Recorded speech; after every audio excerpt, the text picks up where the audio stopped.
Welcome to Varshini vlog. Varshini vlogல இன்னைக்கு ஒரு டிஃப்ரெண்ட்டான டிஃபன் ரெசிபி பார்க்கலாங்க.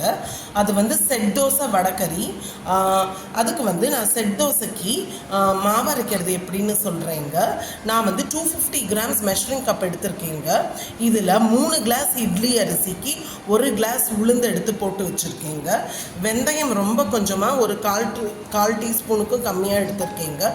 இது ஆப்ஷனல் தான். அதே மாதிரி வடகறிக்கு நான் 250 கிராம்ஸ் மெஷரிங் கப்பில் 1 கப் அளவு எடுத்து போட்டு வச்சுருக்கேங்க. இதை எல்லாமே இனிமேல் தான் வாஷ் பண்ணணுங்க. ஒரு 4-5 டைம்ஸ் நல்ல தண்ணியில் வாஷ் பண்ணிவிட்டு ஒரு மினிமம் ஒரு 4 ஹவர் நல்லா ஊற போட்டு வச்சுட்டு அதுக்கப்புறம் தாங்க நம்ம அரைக்கணும். நல்லா வாஷ் பண்ணிட்டு வந்தாச்சுங்க. தண்ணியில் ஒரு 4-5 முறை நல்லா அரிசி உளுந்த வாஷ் பண்ணிட்டு வந்துட்டேன். அது வந்து இப்போ ஒரு 4 ஹவர் மினிமம் ஊற போட போகிறேன். ஊறட்டுங்க. அதே மாதிரி கடலைப்பருப்பு, இதுக்கு கடலைப்பருப்பு இதெல்லாங்க செய்வாங்க. ட்ரெடிஷ்னலான வடகறி ரெசிபி வந்து கடலைப்பருப்பில் தான் செய்வாங்க. ஸோ கடலைப்பருப்பும் 4-5 முறை வாஷ் பண்ணிவிட்டு ஊற போடுறேங்க. 250 கிராம் விகிதம் 3 முறை எடுத்தேங்க அரிசி. அதுக்கு 750 கிராம் அரிசிக்கு இட்லி அரிசி எடுத்தேங்க. அதுக்கு வந்து 250 கிராம் உளுத்தம்பருப்பும் 1 டீஸ்பூன் அளவு ரொம்ப கம்மியாக வெந்தயம் சேர்த்துட்டு நல்லா அரைச்சிட்டு வந்தாச்சுங்க. நான் மிக்சியில் அரைச்சேன், நீங்கள் கிரைண்டரில் வேணாலும் அரைச்சிக்கலாங்க. உப்பு சேர்த்து கலக்கி வச்சுட்டேங்க.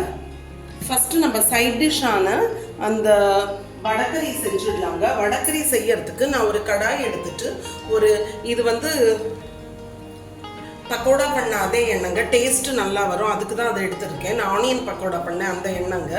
ஒரு 3 டேபிள் ஸ்பூன் அளவு அந்த கடாயிலேயே எண்ணெய் விட்டுட்டு எடுத்துட்டு இருக்கேங்க.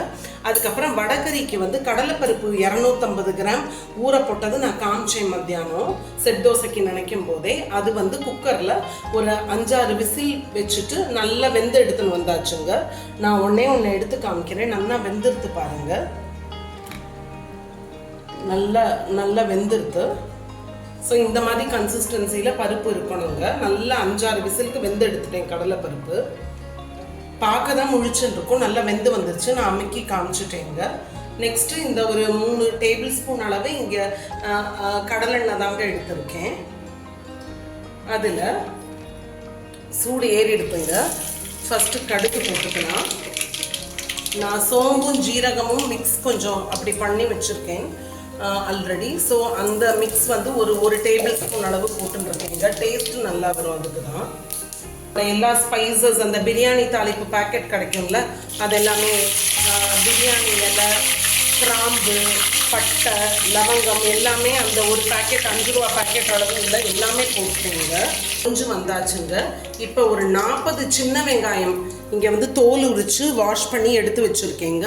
நீங்கள் பெரிய வெங்காயமான ஒரு நல்ல பல்லாரி வெங்காயமான ஒரு 4 பெரிய வெங்காயம் எடுத்து பொடியாக நறுக்கி கூட சேர்த்துக்கலாம். சின்ன வெங்காயம் சேர்த்தா சாம்பார் வெங்காயம் இன்னும் டேஸ்ட்டு ஜாஸ்தி கிடைக்கும், ஹெல்த்துக்கும் நல்லது. அதனால் நான் சின்ன வெங்காயம் இருந்ததுனால ஒரு 40 வெங்காயம் உரிச்சு வச்சுருக்கேங்க. அதை முழுசாக இப்படியே போட்டுடலாம், தோல் உரிச்சதை. அது கூடவே இஞ்சி பூண்டு, இஞ்சி வந்து ஒரு ஸ்ட்ரிப் இஞ்சியும், பூண்டு வந்து ஒரு 5 பூண்டு நான் நசுக்கி வச்சுருந்தேங்க உரலில். இஞ்சி பூண்டு அதுவும் போட்டேங்க சேர்த்து. இது கூட வாசனை ரொம்ப நல்லா வருதுங்க. ஆல்ரெடி நான் கடலைப்பருப்பு வேக வைக்கும் போதே நான் வந்து கொஞ்சம் உப்பு, நல்லா இந்த ஹோல் டிஷ்ஷுக்கும் தேவையான உப்பு நான் வந்து போட்டேங்க. ஸோ அதனால் எனக்கு இன்னும் உப்பு வேணுமானதான் போடணும். ஹோல் டிஷ்ஷுக்கு தேவையான உப்பு நிறைய போட்டு வெந்து வச்சுட்டேங்க. ஹோல் டிஷ்ஷுக்கும் தேவையானது பருப்புலேயே போட்டேங்க. அப்புறம் இது கூடவே தக்காளி, ஒரு சின்ன தக்காளி, பழுத்த தக்காளி 5 தக்காளி பொடியாக நறுக்கி சேர்த்துக்கலாம். நான் பல்ப் எடுத்து சேர்த்து வச்சுருக்கேங்க. பல்ப் எடுத்து அரைச்சி வச்சுருக்கேன். அந்த டொமேட்டோ பல்ப்பு, தக்காளி விழுது 5 சேர்த்துக்கிறேங்க. கொஞ்சம் இனிமேல் கரம் மசாலா ரொம்ப கொஞ்சம் ஒரு 1/4 டீஸ்பூன் அளவு garam masala. Already whole spices சேர்த்தாச்சு. ஒரு கரம் மசாலா கொஞ்சமாக சேர்த்துக்கிறோங்க. மேற்கொண்டு 1 டேபிள் ஸ்பூன் அளவு தனியா பவுடர் சேர்க்குறேங்க. 1 டேபிள் ஸ்பூன் அளவு ரெட் சில்லி பவுடருங்க. காரத்துக்கு இப்போ போடுற ரெட் சில்லி பவுடர் தான், வேறு எதுவும் சேர்க்கலைன்னா. நல்லா கொதிக்கட்டும். இப்போ ஹையில் வச்சுட்டேன் ஃப்ளேம். வச்சுட்டு எண்ணெய் பிரிஞ்சு வர அளவு நல்லா கொதிக்கட்டுங்க. நல்ல மணம் வருது பாருங்க, எண்ணெய் பிரிஞ்சு வந்தாச்சு, நல்ல வாசனையும் வருதுங்க. நல்லா எல்லாம் கொதிச்சாச்சுங்க. நான் ஹையில் ஒரு 5 நிமிஷம் 10 நிமிஷம் வச்சு நல்லா எல்லாம் வேக வச்சு எடுத்துட்டேங்க. இது கூட அந்த வெந்த கடலை பருப்பு இருக்கு இல்லையா, அதை அப்படியே சேர்த்துடலாங்க. அதை மசிக்கணுங்கிற அவசியம் இல்லை. அந்த பருப்பு சேர்த்தாச்சுங்க. இந்த இப்படி முழுசாக தான் கடலைப்பருப்பு சைதாப்பேட்டை வடகறி ஹோட்டல்ஸில் செய்யும் போது சைதாப்பேட் வடகறி அதே மாதிரி தான் போடுவாங்க, முழுசாக கடலைப்பருப்பு. அதனால தான் அதே மாடலில் செய்யறதுக்கு நான் முழுசாகவே சேர்த்துருக்கேங்க. இப்போ இந்த கரண்டியை வச்சு இதெல்லாம் நல்லா இப்படி கிளறி கொடுத்துடலாம். திரும்ப இது நல்லா கொதிக்கட்டுங்க ஹை ஃப்ளேமில் வச்சு. அதோட அது ரெடி ஆகிடும். ரெடி ஆனப்புறம் ஒரு பவுலில் ட்ரான்ஸ்ஃபர் பண்ணிவிட்டு காமிக்கிறேங்க. வடகறி செஞ்சது காமிச்சாச்சுங்க. அதேமாதிரி பவுலில் ட்ரான்ஸ்ஃபர். இப்போ செட் தோசைக்கு அந்த மாவை எடுத்துட்டு இப்படி ஒரு கரண்டி எடுத்தால் போதுங்க. இப்படி லைட்டாக இப்படி ஸ்ப்ரெட் பண்ணி கொடுத்துக்கோங்க. எப்பவும் யூஸ்வலாக தோசை ஊற்றுற மாதிரி தான் கொஞ்சம் எண்ணெய் ஸ்ப்ரெட் பண்ணி கொடுத்துருவோம்.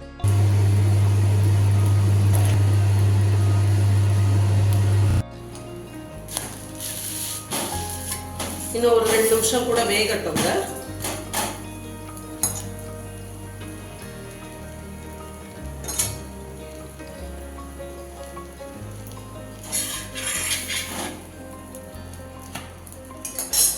சூப்பராக ரெடி ஆயிடுச்சு பாருங்க.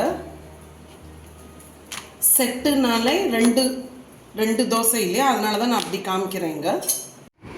பாருங்க, செட் தோசை நல்லா சூப்பராக ரெடி ஆயிடுச்சு. வடகறியும் சைடில் செராமிக் பவுலில் வச்சுருக்கேன் பாருங்க.